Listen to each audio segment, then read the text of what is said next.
आज हम स्टार्ट करेंगे गैस पावर साइकिल से और जल्दी जल्दी क्विक रिवीजन करेंगे। तो सबसे पहले क्या है, पावर एंड रेफ्रिजरेशन साइकिल से कंपैरिजन करते हैं। Two important areas of application thermodynamics की हमें पता है, एक बेसिकली पावर जनरेशन के लिए और एक दूसरी रेफ्रिजरेशन है। दोनों बेसिकली थर्मोडायनामिक साइकिल्स पे ऑपरेट करते हैं और थर्मोडायनामिक साइकिल्स बेसिकली जो है तो जनरल कैटेगरीज में डिवाइड की हुई है, power cycles and refrigeration cycles हम बाद में डिस्कस करेंगे। सो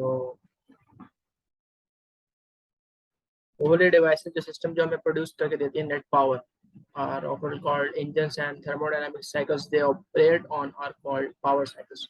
So basically जो भी पावर हमें आउटपुट देगी, जैसे कि हमें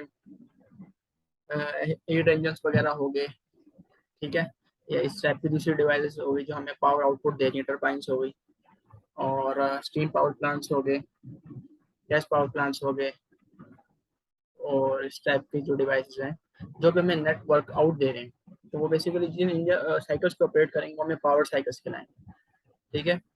और जो भी डिवाइसेस जो रेफ्रिजरेशन इफेक्ट हमें करके दे रही है, इस तरह हीट पंप्स हैं जो कि रेफ्रिजरेशन का रिवर्स है, वो जिस साइकिल को ऑपरेट करेंगे वो बेसिकली हम उनको रेफ्रिजरेशन साइकिल्स कहते हैं।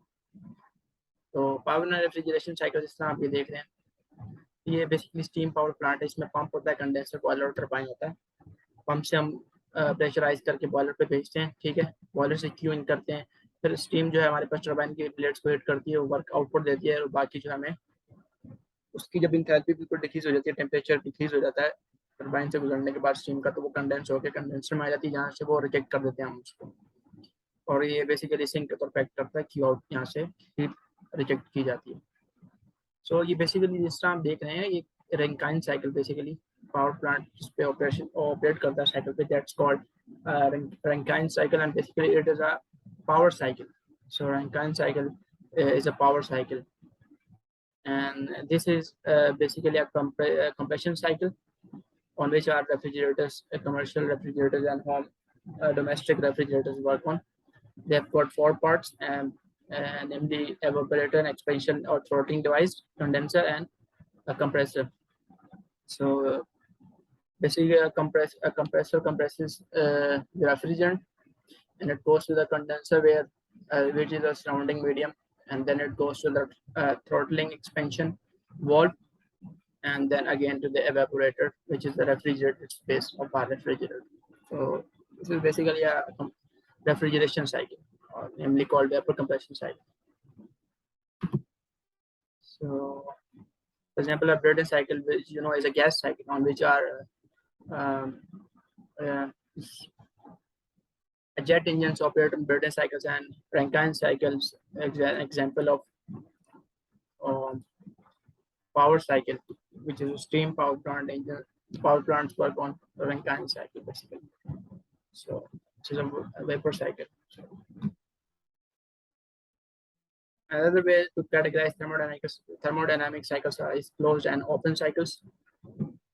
So in closed cycle, which is the working fluid is returned to the initial state at the end of the cycle and is recirculated again and again. So that's basically a Rankine cycle. So if you talk about Rankine cycle, so we have these four components. Okay, I'm not going to draw exactly. So basically in Rankine cycle, we have a boiler. Okay, I'm going to show you. Basically in Rankine cycle, we have a boiler, a pump, turbine, and condenser. Okay, we have a boiler, a pump, condenser, turbine, and a condenser. So basically fluid keeps on circulating between the cycle, never gets a chance to escape this system. So basically this is a closed cycle. Whereas if you talk about the Brayton cycle, which is a operating cycle for the jet engines, so it has you can say it has inlet, then it has a combustion chamber, then it has a nozzle. So basically a fluid, working fluid comes in and it's mixed with the fuel, combustion takes place, and then those gases are pushed out, and due to which we get the forward thrust. So as you can see, the fluid is not cannot be recirculated. Once it comes down, there is also a compressor at the start which compresses the air. So the working fluid is for every cycle there is a fresh intake of the air. So it's not recirculated again and again. So this Brayton cycle is a type of open cycle. That's how you can categorize an open and closed cycle.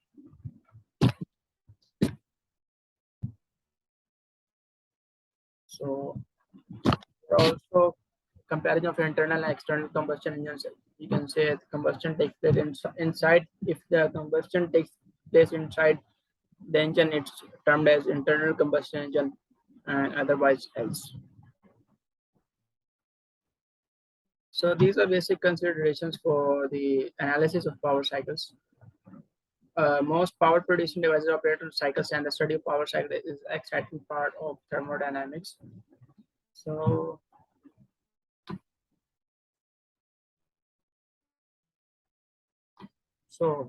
we have to keep it as ideal as possible for the analyzing part of the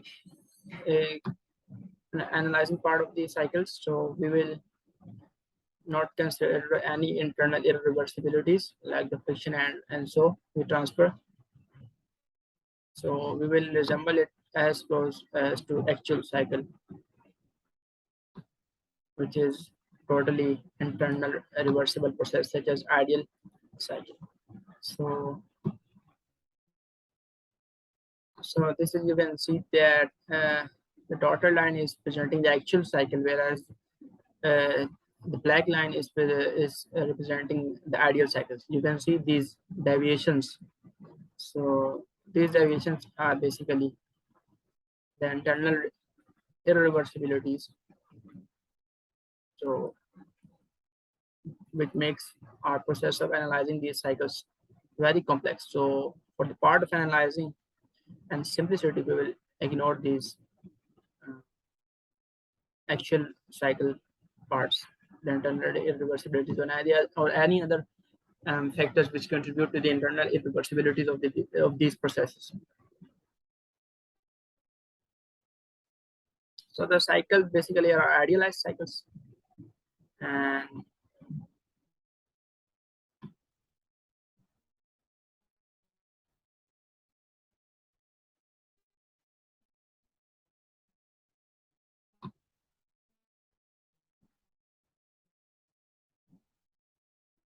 so these are basic assumptions for the simplification purposes. Cycle does not involve any friction. Okay. There will be no losses due to the friction. Working fluid does not experience any pressure drop in the pipe as it goes along its way, such as heat exchanger and etc. Expansion and compression processes take place in quasi-equilibrium. Means if you don't know about the quasi-equilibrium, I will tell you. So quasi-equilibrium is basically a process. For example, let's consider this compression, which is a quasi-equilibrium. Means it goes to very little changes in its compression, so that after each interval it is in the equilibrium. If you look at it, will be in equilibrium. So and if you go back, you will meet these same points. So this is termed as quasi-equilibrium, and you can say it very slow process. A very slow process can be termed as quasi-equilibrium. Okay, so pipes connecting the various component system and insulated, no heat transfer. So Q will be 0, no heat transfer, and kinetic and potential energies of the working fluid will also be 0. So these are the assumptions.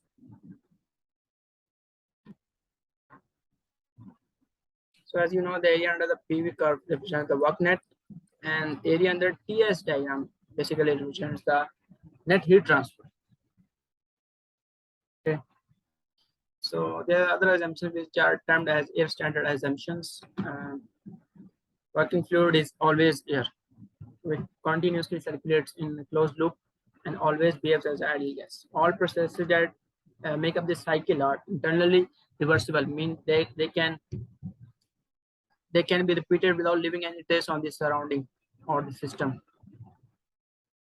And the combustion process is replaced by heat addition process from an external source. So there will be no combustion, only heat will be added from the external source. And similarly for the exhaust process, there will be heat rejection process. So this is a combustion chamber. Air and fuel are coming. Combustion takes place, and the flue gases. We get flue gases as a result of this combustion. Whereas in ideal, this is what happens in actual cycles. You can say in internally combustion engines, this takes place. A Brayton cycle, as we said earlier. But in ideal, what we are assuming is that air is coming. This is a heating section, just like combustion chamber, but we will supply it with heat from an external source, which will be termed as a source. So this will be a heat addition process, and similarly for exhaust, we will heat rejection process. Another assumption is a cold air standard assumptions. Air has a constant specific heats determined at room temperatures. So air standard assumptions are called cold air standard assumptions. So a cycle for which the air standard assumptions are applied can be referred as air standard cycle. So they basically simplify our analysis. So this is basically an overview. So these are basic components of reciprocating engines: top dead center, bottom dead center, and the diameter of the piston is called the bore. So this is a top dead center, which the piston can move at its maximum, and this is a bottom dead center. So the movement of the piston between the top dead center and the bottom dead center is termed as a stroke. These are intake valves, and these are exhaust valve, and the diameter of the piston is termed as bore. Basic nomenclature for the reciprocating engines. Some basic expressions.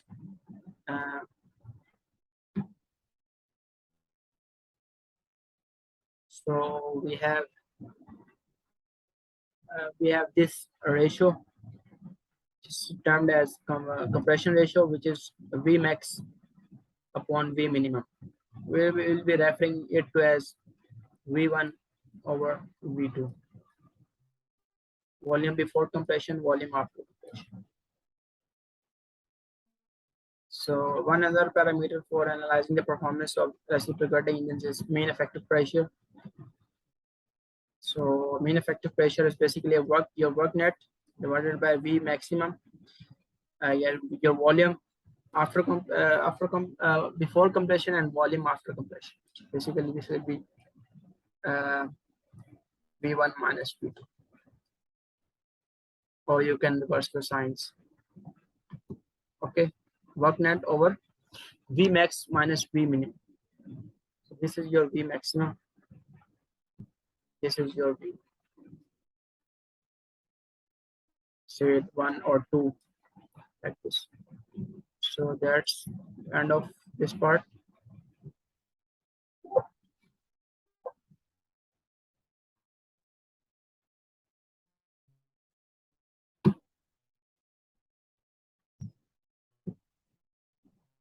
Now continuing. Okay, reciprocating engines are basically termed as spark ignition and combustion ignitions. So in combustion ignition engines, basically a diesel engine. Air fuel mixture is basically the air fuel mixture is made to reach its self-ignition temperature because of the compression process. So there is no spark ignition taking place as in this spark ignition engines, where a spark plug is used to ignite the air fuel mixture coming into the combustion chamber. So analyzing uh, the spark ignition engines, we have a cycle called Otto cycle. So this is basically an PV diagram of the Otto cycle. Here you can see this is an asymptotic compression, then constant volume heat addition, isentropic expansion, and then constant volume heat rejection. These are basically four processes. So this is basically two-stroke versus four-stroke. So this is our area of interest. So if you want to calculate the internal energy, basically that will be Q in minus Q out plus work in minus work out. As you know by the first law of thermodynamics, that Q is equal to U plus W. So if you want to calculate the change in delta U, so it will be Q in minus Q out. This W will go to the other side and become W in minus W out. You can change the sign as well. So if you want to change the Q in, it will be in terms of U3 minus U2, but you know this process is equal to Cp delta T. So Q is equal to Cp delta T. So Cv constant volume, because in Otto cycle there is a constant volume heat addition and rejection, so they will become Cv and T3 minus T2. Basically this is the heat addition process. 3 to 2, and T will be at higher temperature, because when heat is added it will go to the higher temperature as it proceeds. So T3 minus T2. T3 minus T2. For Q out, similarly, Cv at for heat rejection is taking place between these two. So temperature will be high at this point and lower at this point. So T4 minus T1, and it is also constant volume process. So for the efficiency, work net over Q in, similar, you can write it in temperature form as well. So these are isentropic processes from 1 to 2, 1 to 2 and 3 to 4 isentropic processes. Entropy remains the same, and thus you can apply these relationships. T1 over T2, V2 over Vn, K minus 1, and V2 is equal to V3 and V4 is equal to V1. V2, V3 constant volume, V4, V1 constant volume process. And for efficiency of Otto cycle, we have our expression 1 minus 1 over R. This is a compression ratio, V1 over V2, K minus 1. So this is a compression ratio, V max over V minimum. Before compression, after compression. Volume is larger before compression, and it is compressed, the volume will be reduced. So after compression, volume will be less. So V2 will be your V minimum. So this is the relationship. T4, similarly T4. T1 is equal to T4, T3 is equal to T1 is equal to T2. Okay. The entropy will also be same at these 2 points.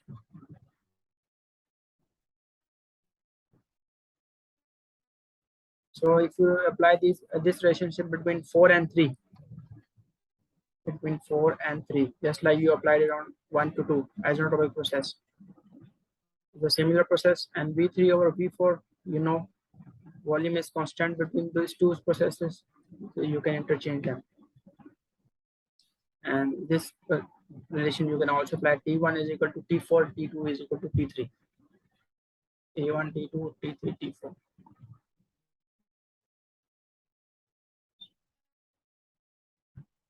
This is the efficiency formula.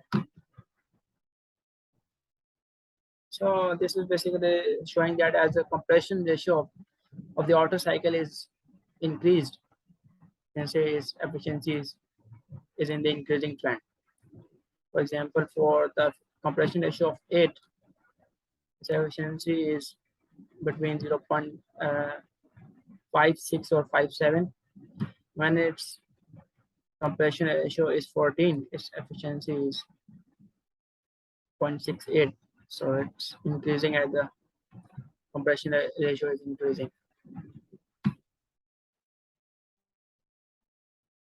Similarly, as compression ratio is increased, you can say value of K is increasing, specific heat ratio is increasing, efficiency is also increasing.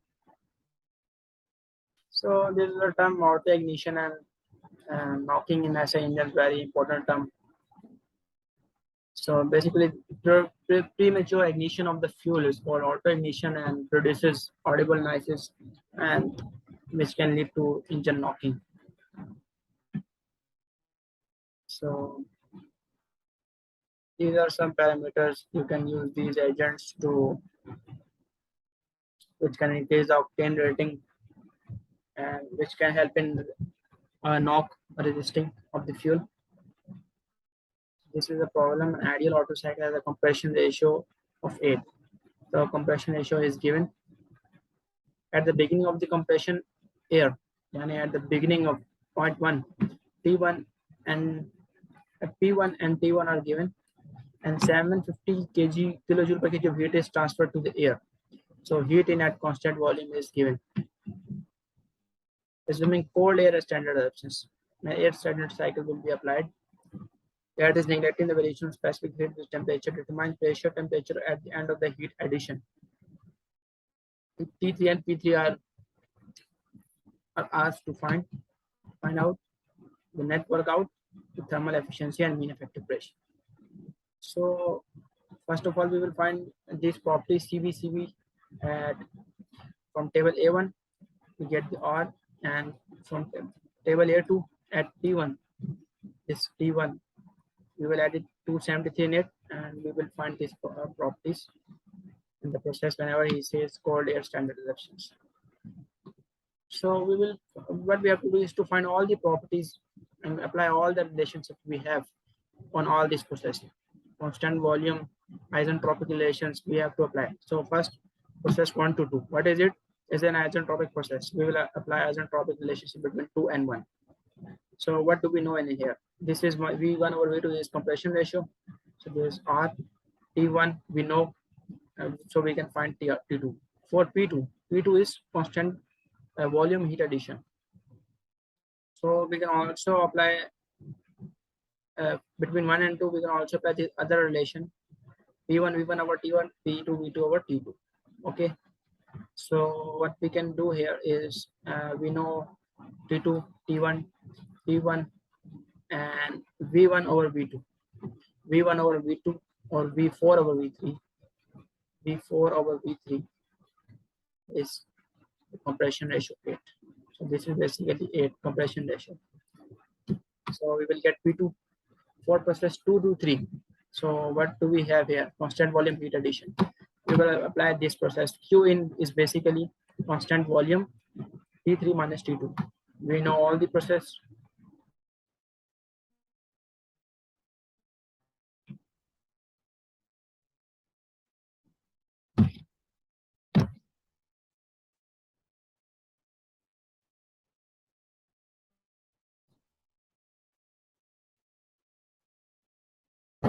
So basically we know this Q in, T3 also know, T2 we also know, so we can find the T3, the highest temperature in this cycle.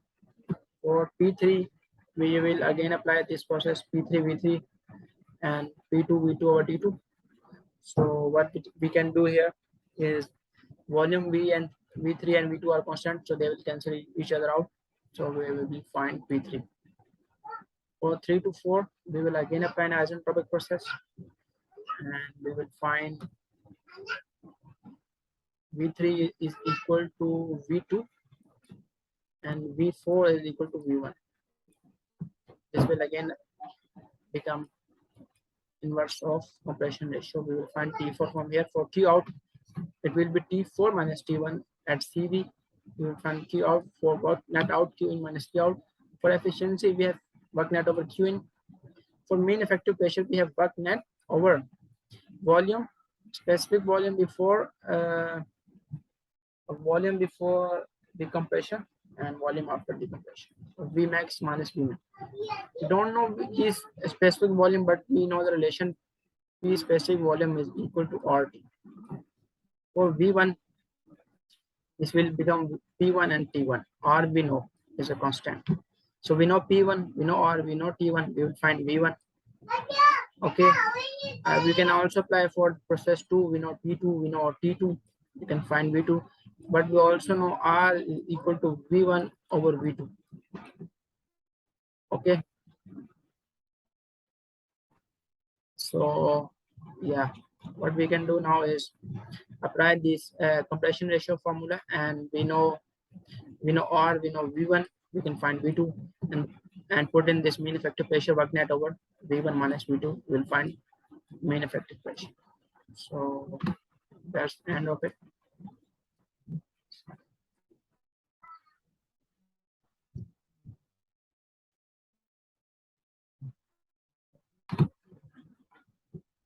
So compression ratio is also given in this process.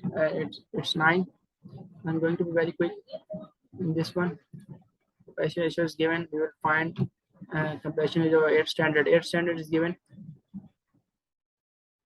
P1, P1, and V1 are given. Temperature at the end of isentropic expansion. So isentropic expansion, T4 is given. Specific heat at room temperatures, CV at room temperatures, T1 35 plus 20 273, we will find out. So again, we will do this all, apply all the isentropic relationships and find Q in minus Q in Q out relationships, and we will find all the properties T1, T2 at all these points in this cycle. So we apply 1, 2 to this isentropic relationship, we find T2 compression ratio was given. We apply this relationship and we find P2. Again, this relationship we find P3. From this relationship, P3 and V2 cancel each other out, and we find P3 for what is certain amount of heat transferred, thermal efficiency, highest temperature pressure, amount of heat transferred, and the mean effective pressure. So we applied this relationship here. PV is equal to MRT. We knew P1, T1, and V1 was given. V1 was given. So we find mass for Q23. For the Q in process, we have T3 minus T2 MCV. So this is basically per unit mass. So mass cancel. So this is not dot Qn. Capital Qn, small Qn is per unit mass. So it's basically written as kilojoule per kg. So this was multiplied by mass comes under it, it will become kilojoule per kg. But if you multiply by it, it will only be kilojoule. So this was it.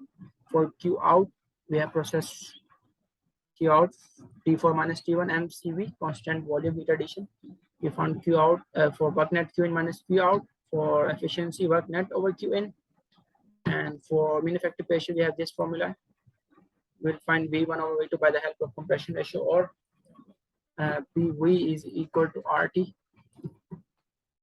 and we'll find mean effective pressure. Similarly, for diesel cycles, we have these are termed as compression ignitions engines.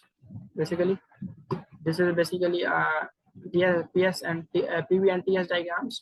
So there's only one difference in auto cycle and diesel cycle, and that is of the heat addition and heat rejection process. In ideal in auto cycle, the heat addition takes place at constant volume, whereas in diesel cycle, the heat addition and heat rejection takes place at constant pressure. That's the only difference. No, sorry. Heat addition takes place at constant pressure. Pressure remains constant, and heat rejection takes place as in previous at constant volume. So volume doesn't change. So let's look at the processes. 1 to 2 is isentropic compression. 2 to 3 is constant pressure heat addition. 3 to 4 is again isentropic expansion, and 4 to 1 is constant volume heat rejection. These are 4 processes of the diesel cycle. Similarly, we'll find these properties like this only this time constant pressure Cp will come out, and all the other formulas are same. So there is another one important term of the cutoff ratio. The ratio of cylinder volumes after and before the combustion process. So this is volume before the compression, after the compression volume, and before the volume. We can interchange them as specific and simple volume.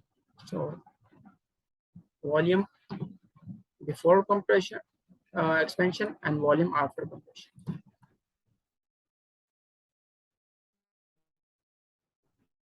Sorry, volume, this is before heat addition, and this before heat addition, after heat addition, and this is volume before heat addition. So this is combustion processes. The heat, as you know, the combustion process is replaced by the heat addition process. So 2 to 3 is taking place as heat addition at constant pressure. So volume after and volume before. So this relation implies the volume after heat addition, combustion process, and volume before. So this is Carnot ratio. This is the efficiency formula for the diesel cycle, and this is important thing to note that efficiency of Otto is always greater than the efficiency of diesel cycles.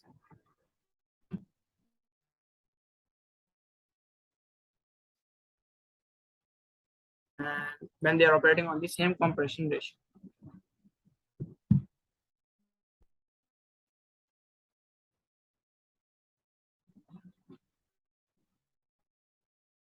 As you can see, these are typical compression ratios for diesel cycles, and Otto cycle is here.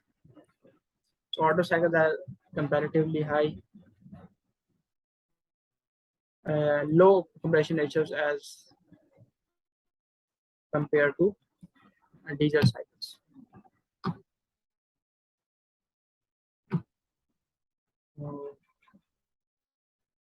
This is basically a comparison. Thermal efficiencies of larger diesel cycles range from 35 to 40.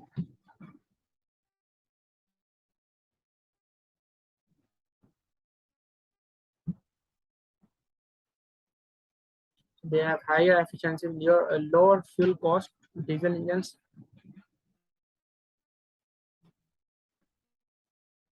will come with a dual cycle. Basically, these two processes are combined together. So heat addition will be taking place at constant volume and constant pressure as well. So 1 to 2 isentropic compression, constant volume heat addition, constant pressure heat addition, isentropic expansion, and constant volume heat rejection. So two constant volume processes are taking place, whereas one constant pressure heat addition is taking place in the dual cycle.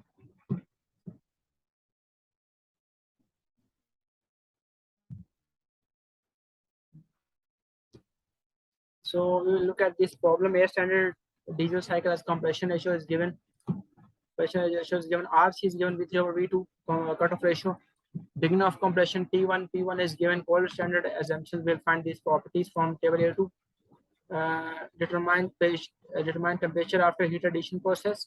So temperature after heat addition. Q3 is constant pressure heat addition is taking place in diesel cycles. So V3 is required. Thermal efficiency Q work net over Q in. Work net is equal to Q in minus Q out. Mean effective pressure is work net over V1 minus V2. This is mean effective pressure. V max minus V min. So again, we will apply as the same methodology. We apply all the isentropic relations at 1, 2, 3, and 4 points. So isentropic relation for 1 to 2, this relation for 1 to 2, and we'll find T2 P2, then P2 is equal to P3, constant pressure heat addition. We will again apply this process between 3 and 2.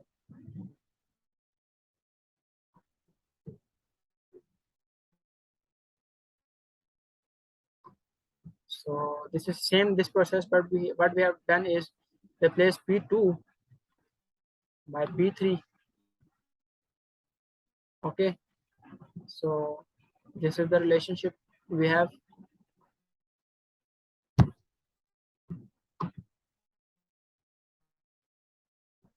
So P2 and P3 cancel each other out. We'll find T3. For Qn we have constant pressure, and for process 3 to 4 we again apply isentropic relation. So for V3, we don't know V3, so what we can do is compare cutoff ratio is equal to V3 over V2. So we can write V3 as RC V2. Okay, so V2, so down we have V1. So this will come down and become RC over R. That's what we have written here. We will find T out for Q out. 4 to 1, we will write T4 minus T1 work in Q1 minus Q out, efficiency, mean effective pressure. We'll find V1 by this relationship, and V2, then we apply mean effective pressure. Similarly, these other processes are same. There's also a diesel cycle, a four-stroke. This is volume is given liters, ideal compression ratio, cutoff ratio. T1, P1 are given before the compression. This point, all the standard eruptions, we'll find these values from the table Cp, Cv, K, and RPMs are given. Power is asked from us. So similarly, regardless of what is been asked, we will apply it. We'll try to find all the temperatures at these relationships. So just try to figure out what we want to do. The end task is basically to find the work net, and work net is found from the Q in minus Q out. Okay, so how Q in is found out? We only require temperatures at all points. So T1, T2, T3, T4 are the ones which are required. So if we can find all the temperatures, mass will be given. We don't have to worry about that. Cp and Cv are constants. So that's why our approach is to find temperatures on all these points. So we find all these points for mass. So basically, how much power is required? So work net is required. So we will find, because V1 is given in liters, so we will find mass. For Qin, we will multiply by M. This will become capital Q. Kilowatt is required basically, power. So we will find in kilojoule. Q out, this will be Q work net, Q in minus Q out. For work dot net, we will multiply this work net by this cycles, and this is basically this is a 4-stroke cycle. This is a 4-stroke cycle. So, and the revolutions are 500. So for 2-stroke engine we have n revolutions. For 4-stroke engine we have revolutions divided by 2. So 1500 divided by 2 into 64, converting it into revolutions per second. So this is the power required.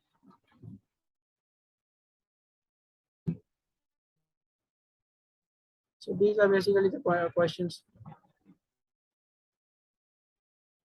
that you can ask yourself about 4 processes make up the ideal Otto cycles.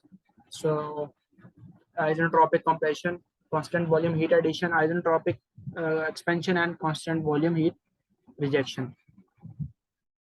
So efficiencies of ideal Otto cycle, Carnot cycle compare for the same temperature. Carnot is basically ideal cycle. Its efficiency is much higher than the Otto cycle.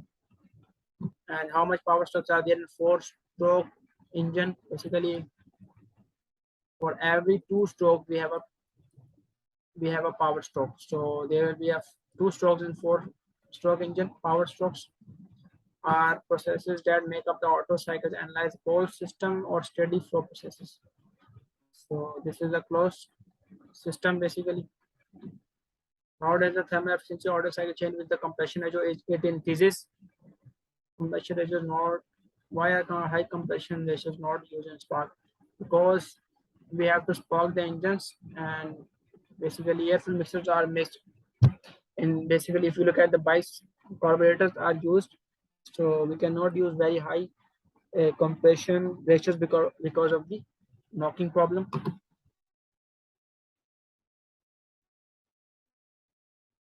So air, argon, and ethane, basically air will give you the higher efficiency because ideal fluid.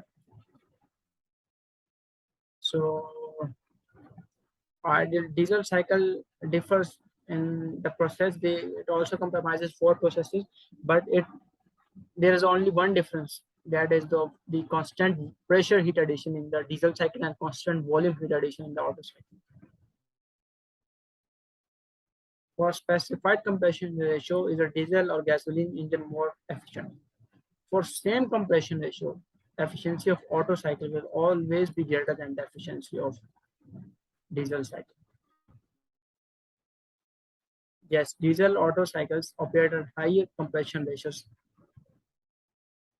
What of ratios basically V3 over V2, and you can see how it affects the thermal efficiency of the diesel cycle. So that was all. Move quickly on to the next slide.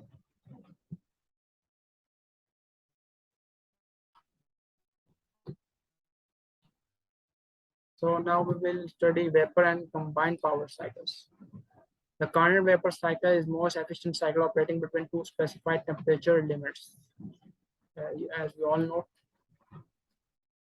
there are four processes in the Carnot cycle. Isothermal, basically two isothermal processes and two isentropic processes.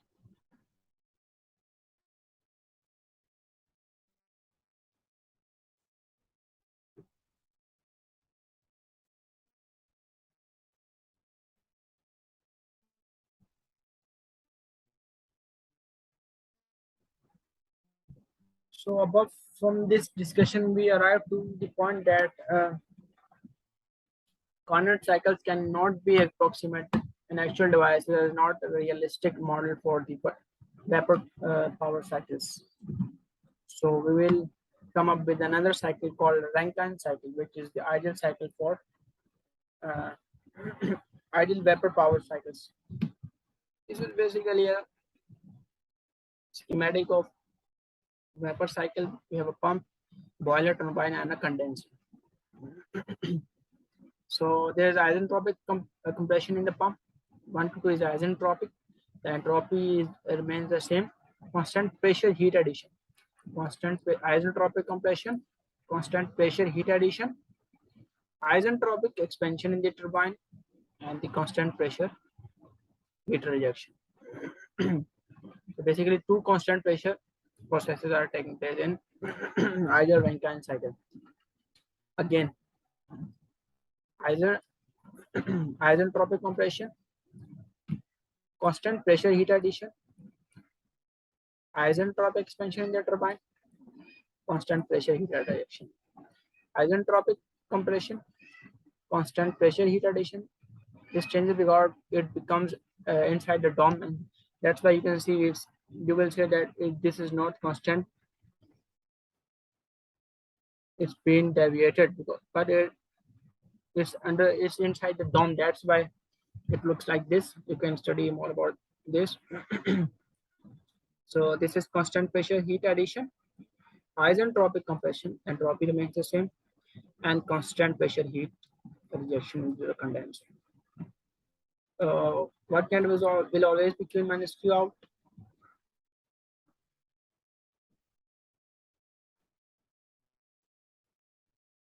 So energy for the energy analysis, Q energy in minus energy out. is equal to total energy of the system. So like coil cycles comprises of all the steady flow devices. Boiler is a steady flow device, turbine, condenser, pump. So all four processes that make up the Rankine cycle can be analyzed as steady flow processes. Kinetic and potential energy change of system are usually relatively small. Work and heat attraction termed as therefore neglected. So this is basically energy analysis for the Rankine cycle. Q in minus Q out plus work in minus work out is equal to change of enthalpy. So for the pump, Q is equal to 0. So for the pump, how can we find the pump work? For the pump work, you can find by the difference of enthalpy H2 minus H1. So H2 minus H1, or another form, specific volume P2 minus P1. H1 will be HF and P1 will be HF because it is a saturated phase. For the boiler, we will find H3 minus H2 again. Turbine, no. In boiler, we have no work. In turbine, we have no Q in, Q out. So H3 minus H4. Let's look at the boiler. For boiler, Q in. Boiler is not doing any work. Boiler Q in. This temperature will be high. This temperature will be low. H3 minus H2. For turbine work, this temperature will be high, it will be coming out, and this will be low. So H3 minus H4. So this is same for condenser. H4 minus H4. H1. Work net over Q in. Same formula is for work net. Q in minus Q out, or turbine, the work which is turbine giving us minus the work we are giving into the pump. This is basically a problem. Steam power plant operating and simple Rankine cycle. Steam enters the turbine at 3 megapascal. So steam enters the turbine. So this is the entering of the turbine, 3 megapascal and 350 degrees centigrade. Temperatures are given and condensed in the condenser at pressure of 75 kilopascal. So this is the condenser pressure of 75 kilopascal. To determine the thermal efficiency of the engine. So what we have to do is to find all the points. So now what we are doing in the Rankine cycle, we found our parameters like we saw in the formula of Q in minus Q out. We have to find the enthalpies because those relations work out by the enthalpy differences. So what we will do is to find all the enthalpies on all these state points. So we will start with the point 1. We have to know 2 points to find out other properties on that state. So for the P1, we know the quality, which is a saturated liquid always before the compression, and pressure is given. Entering at the pump is 75 kilopascal. Condenser pressure is given, this one. So, and we know the H1 will be always be HF. We'll find from the table. So similarly, V1 will be VF, T1 will be saturation at 75 kilopascals. For state 2, what state 2? As we know, S2 is equal to S2 is equal to S1 and S3 is equal to S4. Isentropic processes.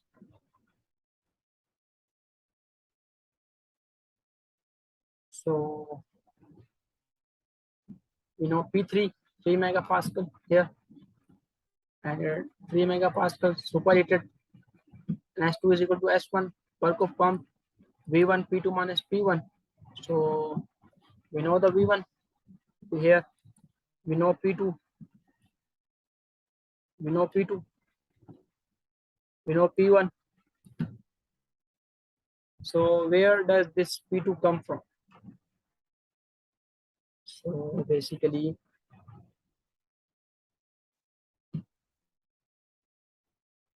we have written P2 as 3000.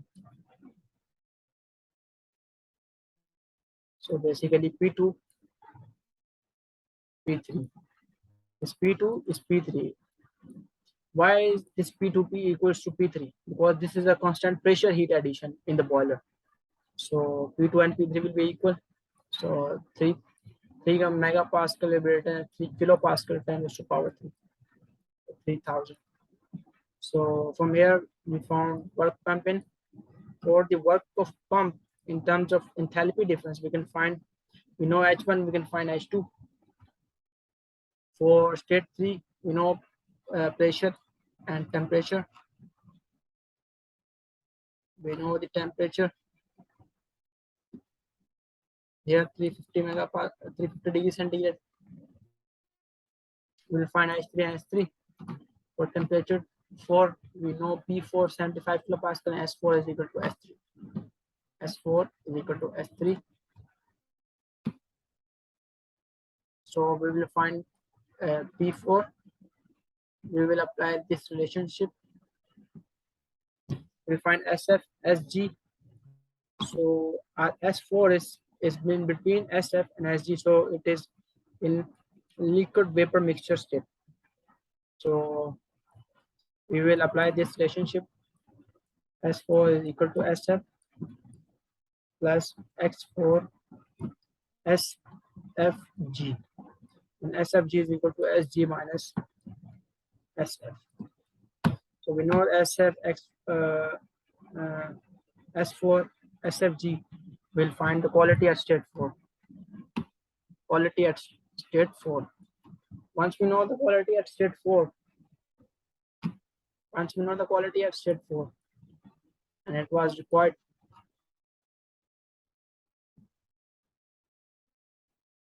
so we found out the quality state 4 for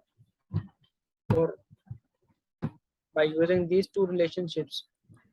We can find HF by using the similar process HF and HG at X4, HF, HG, we find H4. Now we know enthalpies are all 4 states, H1, H2, H3, H4.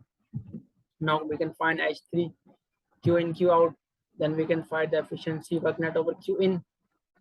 Work net will be Q in minus Q out, or work turbine minus work of pump, like this. Work of turbine will be H3 minus H4. Thermal efficiency will be work of net over Q in.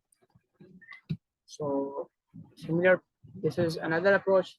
This one is similar. Answer is coming out to be the same.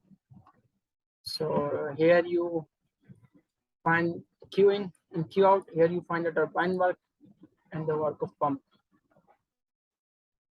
So this is similar. Work of pump we had already found out like this. Work of turbine will be, so this is the work of turbine. Enthalpy difference is H3 minus H4. Work of turbine will be H3 minus H4. The Carnot thermal efficiency operating between two temperature limits. So T max will be your T3 and T minimum will be your T1. We have to always convert it into the Kelvin if we want to find out by the Carnot cycle. So Carnot is 1 minus TL over TH, temperature of sink over source, or low temperature over high temperature. So this is 41. Since the efficiency of Carnot cycle is coming out greater than this one, so this is a reasonable. So it is clear that the thermal efficiency of simple ideal Rankine cycle is 26%, is less than the Carnot thermal efficiency operating between the two temperature limits. So when the engines are operating with the two similar temperature limits, the efficiency of the Carnot cycle will always be greater. That is one of the postulates of the Carnot principles.